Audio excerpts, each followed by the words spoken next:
अस्सलाम वालेकुम guys, welcome to my channel bike mania peak के। तो मेरा नाम है फैज़ान, मैं भी टीम बाइक मैनिया का मेंबर हूँ। तो आज ये बाइक ज़िमको KPR 200 इसका हम ओनर रिव्यू लेंगे उमर से।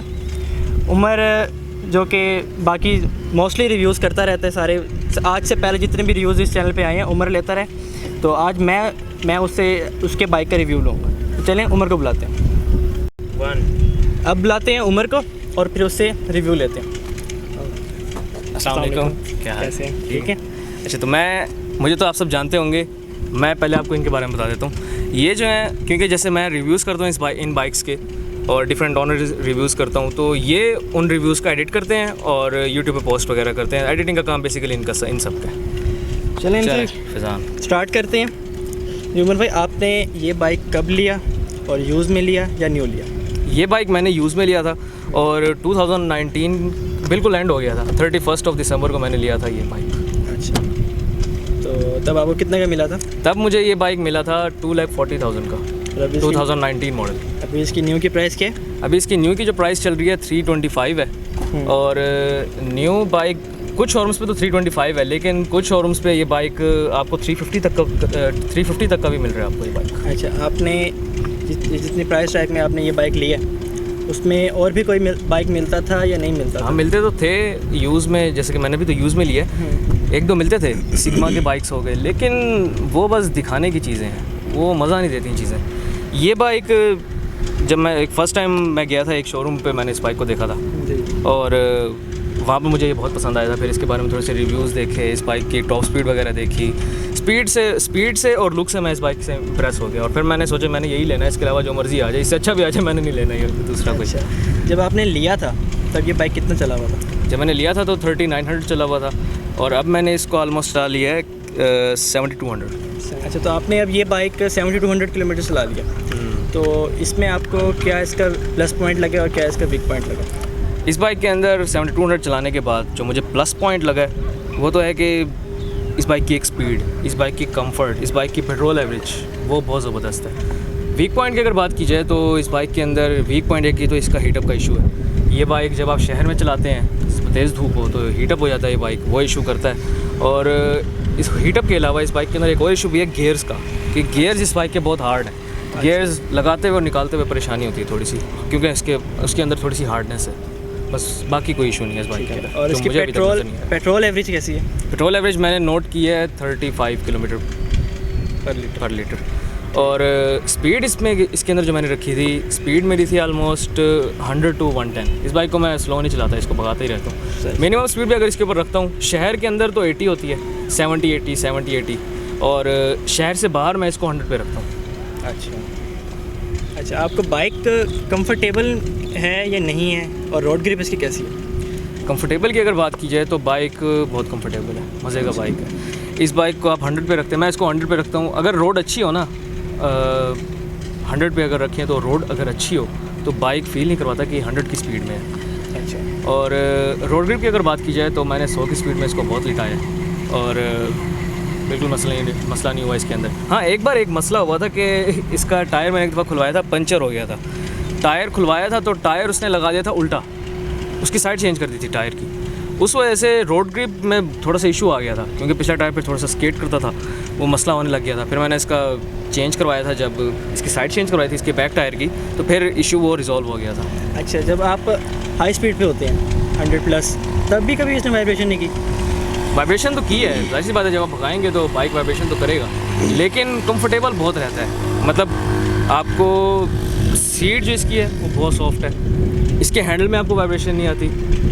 हाँ, आप थक जाते हैं, ये है पोजीशन की वजह से। इसका जब सीटिंग पोस्चर है ना, वो इस तरह का है कि मैं आपको भी बैठ के भी दिखाता हूँ इसके अंदर, कि ये हेलमेट उठाएं ज़रा। अब ये देखिए, अब ये मैं थोड़ा सा ऐसे झुक के बैठा हुआ होता हूँ, तो ये मसला है। लॉन्ग टूर्स आप इस बाइक के ऊपर नहीं कर सकते। अच्छा, लेकिन मैं ढेट हूँ, मैं कर लेता हूँ फिर भी लॉन्ग टूर्स, क्योंकि मुझे शहर में चलाने का बिल्कुल मज़ा नहीं आता। अच्छा। मैं अक्सर ले जाता हूँ इस बाइक को शहर से बाहर, और मेरी जो मैक्सिमम टूर होता है वो होता है 80 किलोमीटर्स, 70-80 किलोमीटर्स। अक्सर मैं ऐसे ही करता हूँ आजकल में। अच्छा। और शुरू में, क्योंकि जब शुरू में मैंने ये बाइक लिया था उस वक्त मुझे इतना चलाना नहीं आता था, तो मैं इसको थोड़ा सा चलाता था फिर खड़ा कर देता था। अब पेट्रोल टैंक में इसका फुल करवाता हूँ और शहर से बाहर ले जाता हूँ। अच्छा, अब आप इसको चलाते हैं, लॉन्ग पे भी ले जाते हैं, 70-80 किलोमीटर करते रहते हैं, तो तब भी हीटअप का इशू ज़्यादा होता है? नहीं, जैसे शहर में या इसका रश में? हीटअप का इशू इस तरह का है कि एक तो अगर धूप तेज़ हो और आप रश में फंसे हुए हो तो बाइक हीटअप का इशू क्रिएट करता है, क्योंकि इस बाइक की आप बॉडी देख सकते हैं, बड़ी सारी बॉडी लगाई गई है इसके अंदर और आगे से हवा के लिए जगह कम छोड़ी गई है। रेडिएटर को हवा कम मिलती है, हाई स्पीड में रेडिएटर को जो हवा है वो ज़्यादा मिलती है। इसी वजह से बाइक हीटअप जब आप हाई स्पीड पे होते हैं तो नहीं होता।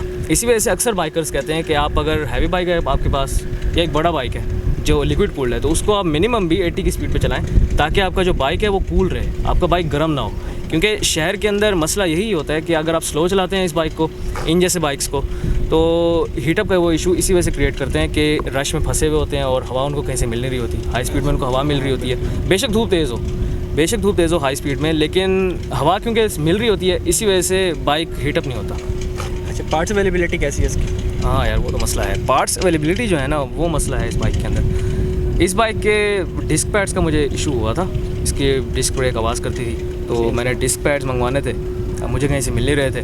बहुत मैंने कोशिश की, एक शोरूम से भी पता किया, वहाँ से भी मुझे नहीं मिले, तो फिर मैंने नेट से देखा तो मुझे लाहौर से मिल गए। वहाँ से लाहौर से फिर मैंने मंगवा लिया एक वेबसाइट पर। अच्छा, अब आप इतना आपने बाइक चलाया है, काफ़ी अर्से से रखा हुआ है, तो आप ये बाइक रिकमेंड करेंगे किसी को?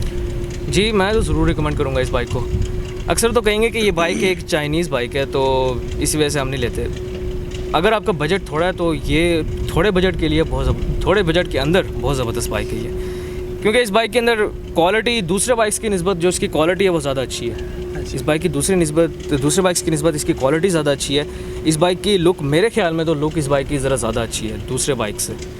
और उसके अलावा लुक तो खैर एक दूसरी चीज़ है। इंजन की बात कर लेते हैं तो इंजन इस बाइक का बहुत ज़बरदस्त है, तो मैं ज़रूर रिकमेंड करूँगा दूसरे भाइयों को भी, अगर वो इतने बजट में लेना चाहते हैं। आप रिकमेंड करेंगे? अब इसकी न्यू की प्राइस है 325 से 350 के राउंड अबाउट, ठीक है? तो आपने तो यूज़ में लिया था, ठीक है, आप इसको लोगों को यूज़ में प्रेफर करेंगे या न्यू प्रेफर करेंगे रीसेल के हवाले से? रीसेल के हवाले से तो फिर आप यूज़ में लें अगर आपने रीसेल देखनी है तो, क्योंकि अब आप लेंगे 350 का बाइक तो मुश्किल से आपका 3 लाख का बिकेगा। कुछ कह नहीं सकते, लेकिन काफ़ी डिफ़िकल्टी होगी आपको 3 लाख का बेचने में एक नया बाइक। और मतलब 50,000 का लॉस तो होगा ही होगा, लेकिन 3 लाख का भी अगर आप इसको बेचने के लिए जाएंगे तो मुश्किल है कि कोई ले। ऑफ़र्स भी आपको आएंगी तो 280, 290 ऐसे, उससे कम हो सकता है ऐसे। कि अगर आप यूज़ में लेते हैं तो आपको बेनिफिट एक मिल जाता है कि आपका जो लॉस है वो ज़्यादा से ज़्यादा 10,000, 20,000 या ज़्यादा से ज़्यादा भी 30,000 का आपको लॉस होता है, इससे ज़्यादा लॉस नहीं होता इतना इसका। अच्छा, तो व्यूअर्स, अभी उमर भाई ने कुछ टाइम पहले इसमें M4 का एग्जॉस्ट लगवाया। M4 का एग्जॉस्ट लगवाने के बाद हम इसके आपको साउंड सुनाते हैं। और अभी जो उमर भाई इसका साउंड टेस्ट कर रहे हैं, इसमें भाई ने M4 लगाया हुआ है।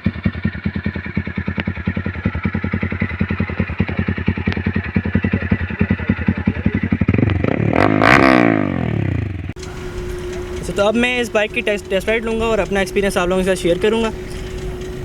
और मेरा जो लास्ट पर्सनल क्वेश्चन है, जिसके बारे में उमर भाई को भी नहीं पता, हमेशा आप लोगों से रिव्यूज़ लेते हैं, आज मैंने आपका रिव्यू लिया, कैसा लगा आपको?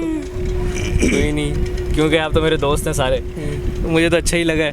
हाँ, बीच में थोड़ी सी कन्फ्यूजन हो ही जाती है कभी कभी, ऐसे सवाल जवाब। जैसे हम दोनों हैं, हम दोनों इतनी इज्जत से तो कभी एक दूसरे से बात नहीं करते जितनी इज्जत से आज कर रहे हैं लोगों के सामने, तो फिर भी बस अब तो हो गया। सबसे पहले तो बाइक एक ज़बरदस्त सा वेलकम करते हैं, और जो जिस तरह से इसका ये मिडिल का ऊपर जाना वापस आना, ये एक इसमें अवेलेबल है और वीगो में भी अवेलेबल है, यही सेम। अच्छा, सबसे पहले मैं बात करूँगा इस बाइक की पिकअप की। तो ये आप लोग खुद अंदाज़ा कर सकते हैं, मैंने 2 गियर को हाई आरपीएम तक लेके गया हूँ, तो आप लोगों को अंदाज़ा होगा पिकअप कैसे। पिकअप वाइज बाइक मुझे पसंद है।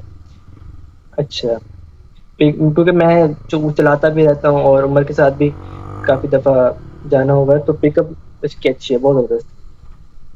सेकेंडली बात करते हैं पेंट एंड बिल्ड क्वालिटी की। पेंट एंड बिल्ड क्वालिटी अच्छी है और पेंट एंड बिल्ड क्वालिटी तब अच्छी होती है जब हम खुद भी केयर कर रहे होते हैं बाइक की। अगर हम लोग खुद भी जब उसकी केयर नहीं करेंगे तो बाइक का पेंट भी ऐसे ऐसे डल हो जाएगा और टाइम में डल हो भी जाता है। फिर बात करेंगे टायर्स एंड ब्रेक्स की। ब्रेक्स बहुत ज़बरदस्त हैं, टायर भी अच्छे हैं, रोड ग्रिप वाइज बहुत अच्छे हैं। मैं उमर के पीछे बैठा था और उसने 95 तक इस तरह से मोड़ काटी थी, तो लिटा दिया था बाइक को। किसी किस्म का कभी कहे ना कि डर फील हुआ था कि यार ये बाइक निकल जाएगा नीचे से, कुछ भी इस तरह का मसला नहीं हुआ। अच्छा, गियर बॉक्स का है, इसमें थोड़ा समझता गियर बॉक्स का हार्ड है और जब गियर लगाते हैं या निकालते हैं आवाज़ भी करता है, ये इसका इशू है। सीटिंग पोस्चर के बारे में बात की जाए तो सीटिंग पोस्चर इस बाइक का आप लोग देख सकते हैं, स्पोर्ट शेप है। तो स्पोर्ट शेप किसी किसी को, मोस्टली लोगों को पसंद होती है, लेकिन ये थका भी देती है। इसमें आपके हाथों में दर्द पड़ जाता है क्योंकि आपका पूरा वेट आपके हाथों पर होता है, इस वजह से आपके हाथों पर दर्द पड़ जाता है। पार्ट अवेलेबिलिटी के बारे में आपको बता दिया पहले कि पार्ट इसके अवेलेबल नहीं है, ईज़िली अवेलेबल नहीं है, ढूंढने पड़ते हैं।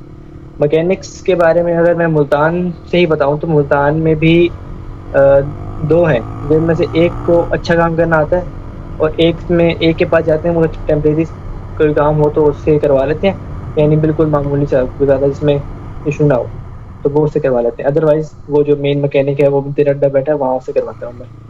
रोड डिटेक्शन बाइक की है, रोड डिटेक्शन वाइज बाइक ज़बरदस्त है। हाँ, इसने मतलब जहाँ से भी गुजरेगा लोग इसको मुड़ के लाजमी देखते हैं। ये थी मेरी आज की वीडियो। इंशाल्लाह नेक्स्ट वीडियो में मुलाकात होगी, तब तक के लिए स्टे ब्लेस्ड। अल्लाह हाफिज़।